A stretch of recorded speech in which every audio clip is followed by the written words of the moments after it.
You built the walls around yourself. Every excuse you've ever made is a brick in the prison you call comfort. You think these limits protect you, but they're suffocating you. The person you could be is trapped inside, pounding on the walls you built. Listen to that pounding. That's not your heart beating. That's your potential demanding to be set free. Let's get one thing absolutely clear right now. Nobody else built these walls. Not your parents, not your circumstances, not your past, not the economy, not bad luck. You. You are the architect, the builder, and the guard of your own prison. Look at the limits you live with. The ceiling on your income, you set it. The boundaries of your comfort zone, you drew them. The glass ceiling on your potential, you installed it. Every time you said, I can't, you mixed the mortar. Every time you said, I'm not good enough, you laid another brick. Every time you chose what was safe over what was right, you reinforced the bars. We tell ourselves beautiful lies about these limits. We call them being realistic. We call them knowing my place. We call them playing it safe. But they're not beautiful. They're ugly. They're the chains we polish every day and pretend are jewelry. Your mind is a factory that produces limits at an alarming rate. It works overtime to protect you from failure, from embarrassment, from effort. Before you even attempt something, it's already built 3 walls and a roof to keep you safely inside. What if you fail becomes a wall? What will people think becomes a bar? It's too hard becomes a locked door. And the worst part, you decorate this prison, you make it cozy. You hang pictures of other people living the life you want on the walls, and you admire them from your cell. You arrange the furniture of your excuses so it's comfortable to sit and watch your life pass by. You've got a nice little routine in here. 3 meals of mediocrity a day, delivered right through the slot in the door. But late at night, when everything is quiet, you hear it. The pounding, the restless, angry, desperate pounding of everything you could be, everything you were meant to be, trapped inside with you. That version of you doesn't want the cozy prison. That version wants the open sky. That version wants the mountain, not the molehill. That version wants to run, to fight, to build, to become. Most people spend their entire lives trying to silence that pounding. They turn up the TV, they scroll faster, they drink, they distract, they numb. Anything to not hear the truth that they're living in a cage of their own making. But you're different. You're here. You're listening to the pounding. You're feeling the walls close in. You're realizing that what you thought was protection is actually suffocation. The prison that was supposed to keep danger out is actually keeping life out. Here's what nobody tells you about breaking limits. It's not about breaking through to something new. It's about breaking out of something old. The limit isn't what's in front of you. The limit is what's behind you. The walls you've already built, the story you've already written, the identity you've already cemented. You look at successful people and think they have no limits. That's not true. They have the same factory in their mind, producing the same fears, the same doubts, the same excuses. The difference is they don't build with those materials. When their mind produces a brick that says, I'm scared, they don't add it to the wall. They throw it away. When their mind produces a bar that says, it's too hard, they melt it down and forge it into a tool instead. You have the same choice with every thought, every fear, every excuse. Build or break, add to the prison or tear it down. Right now, I want you to mentally walk through your prison. I want you to touch the walls. What are they made of? Is this wall made of, I'm not smart enough? Is that bar made of, I don't have the right connections? Is this ceiling made of, I'm too old, or I'm too young? Touch them. Feel how solid they seem. Feel how real they feel. Now I want you to do something revolutionary. I want you to acknowledge that you built them, not because you're weak, but because you're human. Your brain's job is to keep you safe, not to make you great. Safety means small. Safety means known. Safety means limited. But you're not here to be safe. You're here to be alive. And alive means risk. Alive means expansion. Alive means breaking whatever needs to be broken to become who you're supposed to be. The first brick you need to remove is the one that says, I can't break these walls, because you built them. And what you built, you can destroy. You don't need permission. You don't need special tools. You don't need to wait for the right time. You have everything you need right now. 2 hands and the willingness to use them. That pounding you hear? That's not a distraction. That's your demolition crew. That's your true self with a sledgehammer ready to go to work. All you have to do is step aside and let them swing. But you won't, not yet. Because as suffocating as the prison is, it's familiar. As much as you hate the walls, at least you know them. Breaking them means facing the unknown. Breaking them means admitting you were wrong. Breaking them means taking responsibility for the life you haven't been living. That's terrifying. I know it is. But what's more terrifying? The temporary fear of breaking free or the permanent regret of dying in a cage you built yourself? You already know the answer. That's why you're still here, still listening. Your soul has already chosen freedom. Your mind is just catching up. So let's help it catch up.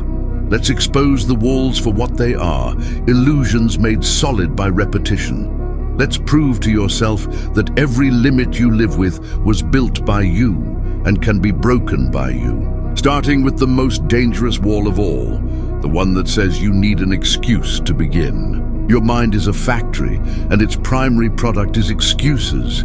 It runs 24/7, 3 shifts a day, producing beautifully crafted, perfectly reasonable, socially acceptable excuses for why you can't, shouldn't, or won't break your limits. I'm too tired. That's on the conveyor belt right now. I don't have enough time. That's being packaged for delivery. I'll start tomorrow. That's rolling off the production line as we speak. I don't know how. That's quality control checking it over. What if I fail? That's the premium model, extra shiny. You have an excuse for everything, for not exercising, for not learning, for not saving money, for not pursuing your dreams, for not having the difficult conversation, for not taking the chance. You have a ready-made, off-the-shelf excuse for every situation where growth is required. And here's the most insidious part. Your excuses are good, they're reasonable, they make sense. If a friend came to you with these excuses, you'd probably nod and say, yeah, I get it. That's how well your factory designs them. They're not obvious lies. They're plausible explanations that protect you from having to try. But let's pull back the curtain.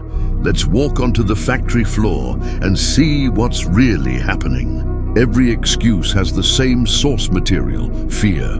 Fear of failure, fear of judgment, fear of discomfort, fear of the unknown. Your mind takes this raw fear and processes it into something more palatable.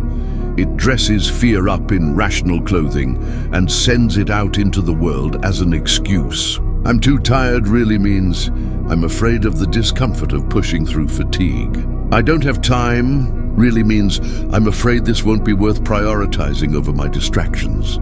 I'll start tomorrow really means I'm afraid to face the gap between where I am and where I want to be today. I don't know how really means I'm afraid of looking stupid while I learn. What if I fail really means I'm afraid my self-worth can't survive another setback.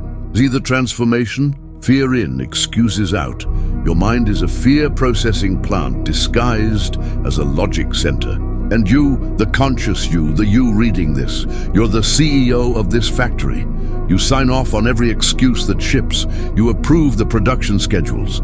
You've been running this operation for years, maybe decades. But today we're shutting it down. Not gradually, not next quarter. Today, effective immediately. The excuse factory is closed for business. How?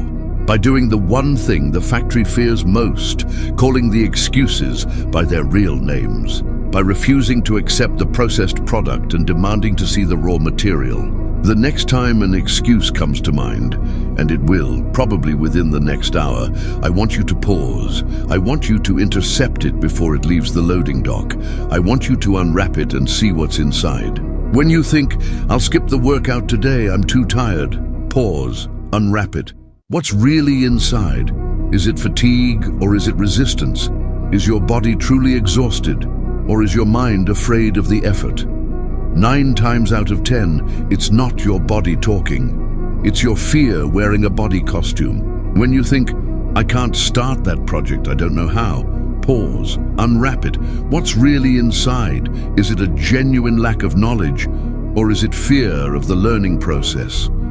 Everyone who ever did anything worthwhile started not knowing how. Not knowing how is the starting line, not the finish line. This is revolutionary work.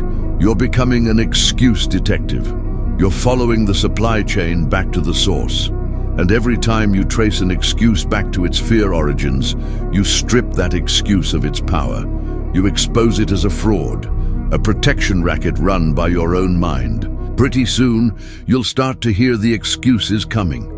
You'll recognize the packaging. You'll see I'm too busy rolling down the conveyor belt, and you'll think, there's the fear of prioritizing. You'll see it's not the right time, and you'll think there's the fear of commitment.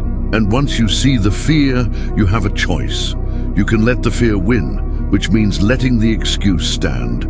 Or you can acknowledge the fear and do the thing anyway. This is the essence of breaking limits, doing it scared, doing it tired, doing it uncertain, doing it without the right resources, doing it even when every reasonable excuse is lined up in front of you like a wall of perfectly logical obstacles. The factory will fight this shutdown. It will produce more excuses faster with better packaging. It will send memos about how important it is to be reasonable. It will have emergency meetings about risk management. It will do everything in its power to stay open. Your job is to be the ruthless CEO who says, the factory is closed, we're retooling. From now on, we produce action, not excuses.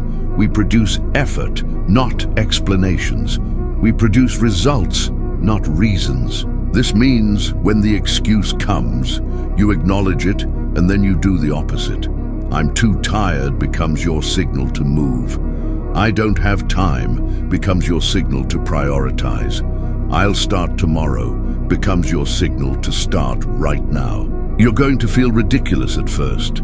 You're going to feel like you're betraying your own logic. Your mind will scream that this is unreasonable, unsafe, unwise. But what has being reasonable gotten you?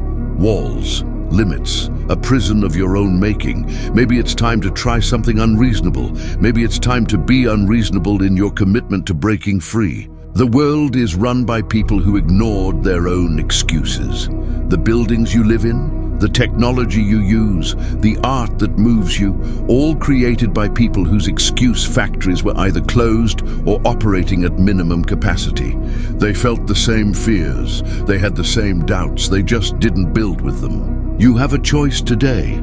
Continue running the most successful excuse factory in your hometown, or shut it down and start building something that actually serves you. I know which one your pounding heart wants. I know which one the version of you trapped inside the walls wants. So make the announcement, call the meeting, shut it down. From this moment forward, no excuses isn't just a phrase on a thumbnail. It's your new operating system.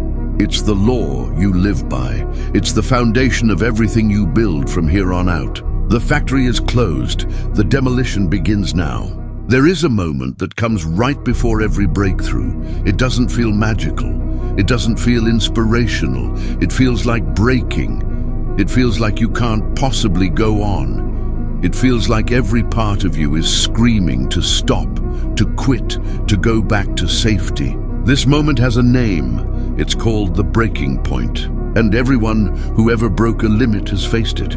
Everyone who ever expanded beyond what they thought was possible has stood exactly where you're standing right now, at the edge of their capacity, looking into the abyss of effort, wanting nothing more than to turn back. Your breaking point is not your enemy. It's your gateway. It's the doorway between who you are and who you're becoming. But it's designed to look like a wall. It's designed to feel like the end. That's the test. Will you mistake the doorway for a dead end? Let me describe what happens at the breaking point. Physiologically, your body is conserving energy. It's telling you you're at your limit because historically, that's where danger lived. Pushing past historical limits meant risk. Your nervous system is trying to protect you from that risk. Psychologically, your mind is throwing every excuse, every fear, every past failure at you. It's creating a highlight reel of every time you've quit before. It's showing you vivid images of potential embarrassment, potential failure, potential pain. It's doing this not to torture you, but to save you from what it perceives as threat. Emotionally, you feel overwhelmed. You feel doubt. You feel like an imposter. You feel like maybe everyone else was right. Maybe this is as far as you can go. Maybe these limits are real. Maybe you should be reasonable. This is the critical moment. This is where 95% of people turn around. This is where they validate their limits. They hit the breaking point. They feel the resistance and they say, "See, I knew I couldn't do it." They mistake the sensation of growth for the signal to stop. But you're in the 5% now. You know the truth. The breaking point isn't where you stop, it's where you begin. The pain isn't a sign to quit. It's a sign you're exactly where you need to be. Think about strength training. Muscle grows when you stress it to the point of microscopic tears. The burning sensation during your last rep isn't a sign to stop. It's a sign you're creating the conditions for growth. If you stop every time you feel the burn, you never get stronger. Your mind works the same way. Your character works the same way. Your capacity works the same way.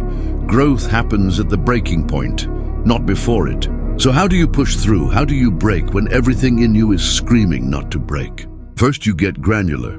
You stop looking at the mountain and start looking at the next step. The breaking point makes everything feel overwhelming, so you make it small. I just need to do this for 5 more minutes. I just need to make one more call. I just need to write one more paragraph. You shrink the challenge to a size you can handle. Second, you reconnect with your why. The breaking point makes you forget why you started, so you remind yourself. You visualize your future self on the other side of this limit. You remember the prison walls you're breaking out of. You recall the pounding of your potential. Your why is your sledgehammer. Swing it. Third, you embrace the discomfort. Instead of fighting the feeling of breaking, you lean into it. You say, "This is what growth feels like. This is the sensation of my limits expanding. This is the pain of becoming." You reframe the breaking from something to avoid to something to seek. Most people spend their lives avoiding the breaking point. They arrange their lives so they never have to feel that discomfort. They stay well within their capacity. They live in the shallow end where their feet can always touch the bottom. And they wonder why they never get stronger. They wonder why they're the same person at 40 that they were at 20. They wonder why their life feels small. You don't get to have expansion without tension. You don't get to have growth without discomfort. You don't get to break limits without first hitting the breaking point. The magic happens in the next 1% beyond what you think you can do. That last rep when your muscles are shaking. That extra hour when your brain is tired. That difficult conversation you've been avoiding. That risk that scares you. That's where your new limit gets set. Every time you push past your breaking point, you do 2 things. You expand your capacity, and you prove to yourself that you're stronger than your fears. You create evidence that you can handle more than you thought. This evidence becomes the foundation for your next breakthrough. Soon, you'll start to recognize the feeling of the breaking point not as a stop sign, but as a landmark. You'll think, there it is, the breaking point. That means I'm close. That means I'm growing. You'll actually welcome it because you know what's on the other side. Right now, think of one limit you want to break. Just one. It doesn't have to be huge. What's your breaking point with that limit? When do you usually quit? When does the resistance get strongest? Now make a commitment. The next time you hit that point, you're going to push 1% further. You're going to do 1 more. You're going to last 1 minute longer. You're going to try 1 more time. That 1% is everything. That's where limits break. That's where new territory gets claimed. That's where the person you're becoming takes over from the person you were. The walls you built around yourself have their own breaking point. Every brick has a stress point. Every bar has a weak spot. Your job is to find it and apply pressure. Consistent, focused pressure. You don't need to break the whole wall at once. You just need to break one brick, then another, then another. Pretty soon you'll see daylight. Then you'll feel fresh air. Then you'll realize the prison was never as solid as it seemed. Your breaking point is not the end of your journey. It's the beginning of your transformation. Meet it, greet it, thank it for showing you where the real work begins. Then break through it. Let's talk about who you become on the other side of broken limits. Let's build the blueprint for the person who lives without the prison walls. First, understand this. Breaking limits changes your identity. You don't just achieve something. You become someone different. The person who ran their first mile is different from the person who couldn't run one. The person who started their business is different from the person who only dreamed of it. The person who had the difficult conversation is different from the person who avoided it. These aren't just accomplishments, they're identity shifts. And each shift makes the next limit easier to break. So what does a limit breaker look like? How do they think? How do they move through the world? A limit breaker has a different relationship with failure. They don't see failure as proof of their limits. They see it as data. Every failed attempt is information about what doesn't work, bringing them closer to what does. They understand that if you're not failing, you're not pushing your limits enough. Failure isn't the opposite of success. It's part of the success process. A limit breaker speaks a different language. They've shut down the excuse factory, so their vocabulary changes. I can't becomes how can I? It's too hard becomes this will require everything I have. What if I fail becomes what if I succeed?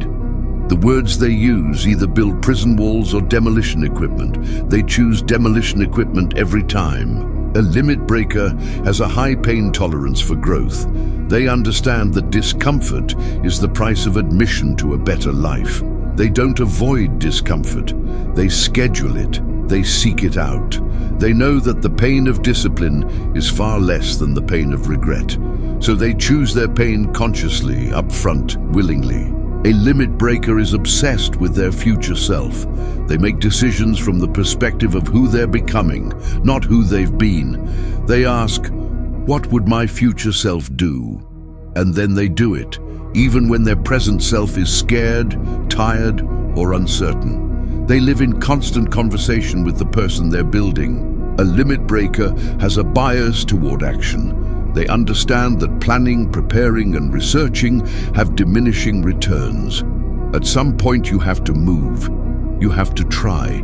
You have to face the actual thing instead of reading about it. They'd rather make a mistake and learn than stay perfectly still and safe. A limit breaker surrounds themselves with other limit breakers.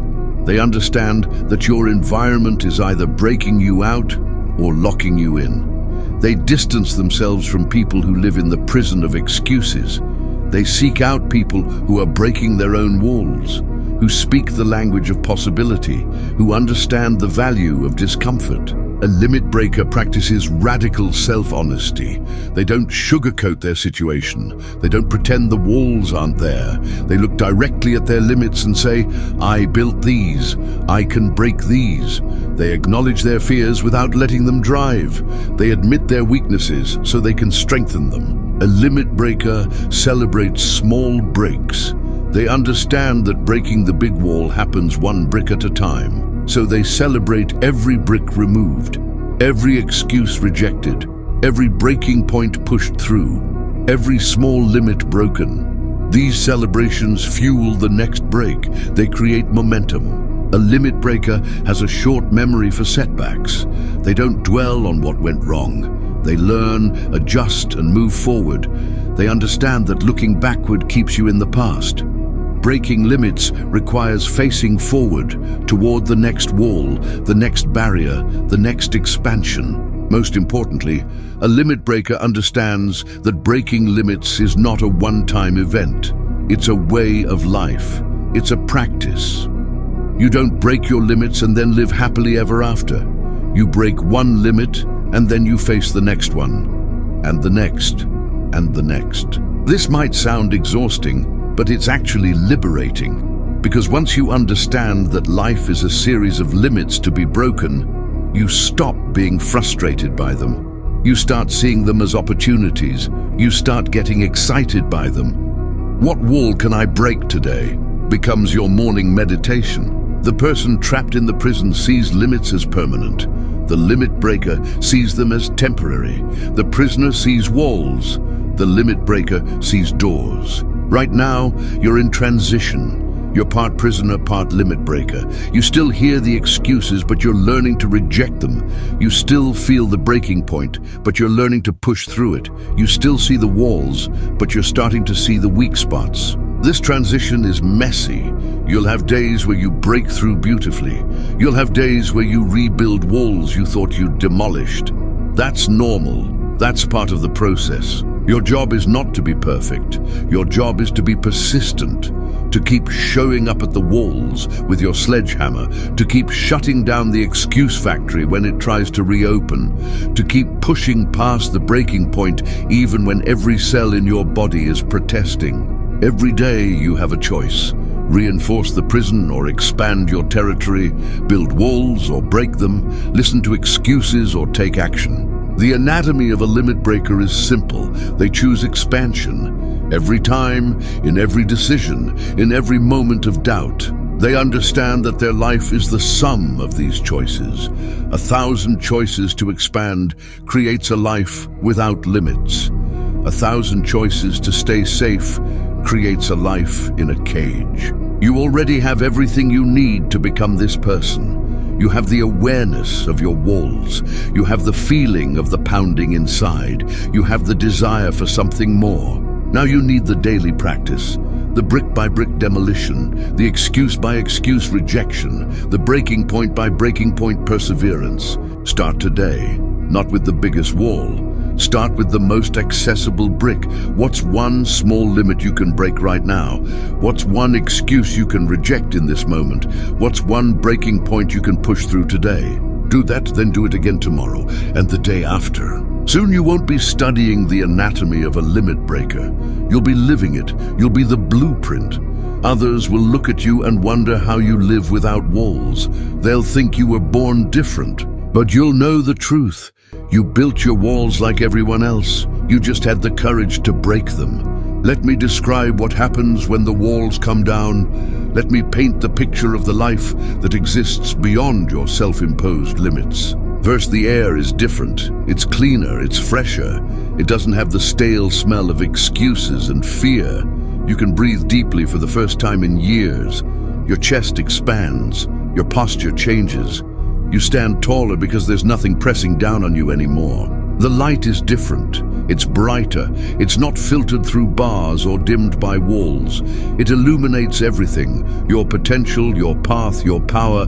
You can see clearly now. You can see opportunities where you once saw obstacles. You can see solutions where you once saw problems. You can see the horizon where you once saw a dead end. The space is different. It's expansive. It's open. There are no walls to bump into, no ceilings to limit your height. You can stretch your arms wide and not touch barriers. You can run without hitting boundaries. You can grow without being constrained. This is the unlimited life. And it's not some distant fantasy. It's available to you the moment you break your first significant limit. The moment you push past a breaking point that used to stop you. The moment you reject an excuse that used to define you. In the unlimited life, fear doesn't disappear. It just loses its power to stop you. You feel fear, acknowledge it, and move forward anyway. Fear becomes a compass instead of a cage. It points you toward what matters, toward what will grow you, toward what's worth doing. In the unlimited life, failure doesn't destroy you. It teaches you. You understand that every failed attempt is practice for the successful one. Every wrong turn shows you the right path. Every setback strengthens your resilience. Failure becomes feedback, not finality. In the unlimited life, discomfort becomes your ally. You seek it out because you know it's the gateway to growth. You're not afraid of being uncomfortable because you know that's where change happens. You welcome the burning muscles, the tired mind, the stretched capacity, because you know what's on the other side. But here's what they don't tell you about the unlimited life. It requires constant maintenance. The walls have a tendency to rebuild themselves. The excuse factory tries to reopen. The breaking point still feels like a wall sometimes. The unlimited life isn't a destination where you arrive and everything is easy. It's a practice. It's a daily commitment to expansion over safety, growth over comfort, action over excuse. You'll have days where old walls reappear. You'll have moments where you find yourself rebuilding barriers you thought were gone forever. That's normal. That's human. The prison was your default setting for years. It will try to reassert itself. Your job is to notice the reconstruction early, to catch yourself laying that first brick, to stop the building before it becomes a wall, to choose once again to break rather than build. This is the work. This is the price of freedom. Eternal vigilance against your own tendency to limit yourself. But the price is worth it, because the unlimited life is where you finally meet yourself, the real you. The you without the walls, without the excuses, without the self-imposed limitations. This you is capable of extraordinary things. This you has resilience that shocks you. This you has creativity that surprises you. This you has strength that you didn't know existed. This you is who you were meant to be all along. Before the world told you what you couldn't do, before you learned to fear failure, before you built the first wall. The unlimited life is your birthright. You were born without limits. You learned them. You built them. You can unlearn them. You can break them. Right now, as you read this, you're at a threshold. On one side, the familiar prison, the walls you know, the excuses that comfort you, the limits that define you. On the other side, the unknown expanse of your potential, the uncertainty of freedom, the responsibility of your own power, the limitless possibility of who you could become. Which side do you choose? I already know the answer. Your pounding heart knows the answer. The part of you that's been trapped knows the answer. You choose freedom. You choose expansion. You choose the unlimited life. But choosing isn't enough. You have to act. You have to break. You have to demolish. So here's your final call to action. Not a gentle suggestion, a demand from your future self, from the unlimited version of you waiting to be born. Break one wall today, right now, not tomorrow, today. What's one limit you've been accepting? Break it. What's one excuse you've been using? Reject it. What's one breaking point you've been avoiding? Push through it. Do it scared, do it tired, do it uncertain, but do it. Then do it again tomorrow, and the day after, and the day after that. Keep breaking until breaking becomes your nature, until your first response to any limit is to find a way through it, over it, or around it, until your instinct is expansion, not protection. The unlimited life isn't something that happens to you. It's something you build, brick by demolished brick, excuse by rejected excuse, limit by broken limit. You have the tools. You have the awareness, you have the desire. Now you need the relentless, daily, stubborn commitment to breaking whatever stands between you and your potential. Your limits are an illusion made solid by repetition. Your breaking point is a doorway disguised as a wall. Your excuses are fear-wearing reasonable clothing. See through them, break through them. The world needs the unlimited version of you. Not the safe version, not the comfortable version, not the limited version. The world needs your full expression, your unbounded creativity, your unstoppable determination. But more importantly, you need the unlimited version of you. Your soul needs it, your purpose needs it, your life demands it. Stop living in the prison of your own making. Stop accepting limits you built yourself. Stop making excuses that keep you small. The sledgehammer is in your hands. The walls are in front of you. The unlimited life is waiting. What are you waiting for? Break.